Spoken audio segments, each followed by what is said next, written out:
আসসালামু আলাইকুম গাইস, এটা হচ্ছে ওয়ান টিয়ারের ক্লাস প্লেট আর এটা হচ্ছে প্রেসার প্লেট। এটার মধ্যে উল্টা আছে।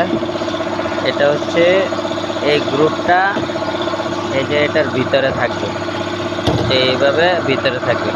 এটা হচ্ছে রাইট, আর এটা হচ্ছে উল্টা। এটা লাগাইলে হবে না, এটা হচ্ছে উল্টা সাইড, এটা হচ্ছে রাইট সাইড।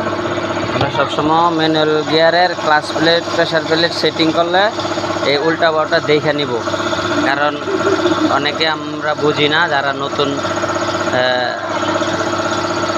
ম্যানুয়াল গিয়ারে কাজ করে না কোনো সময়, তারা বুঝে না, এজন্য উল্টা লাগাই দেয়। কিন্তু এটা নিয়ম হচ্ছে এইভাবে লাগাইতে হয়, এভাবে লাগিয়ে তারপর এটা সাইড মিলাই নিতে হয়। সাইড না মিলাইলে আপনার দেখা গেছে কি আপনার প্রিমিয়াম গিয়ার বক্সের ভিতরে ঢোকে না, না ঢোকার কারণে অনেক কষ্ট হয়। সেক্ষেত্রে এটা সাইড মিলাই নিতে হয়। এগুলো দুনো সাইডে যেন এক সমান থাকে, তিন সাইডে যেন এক সমান থাকে।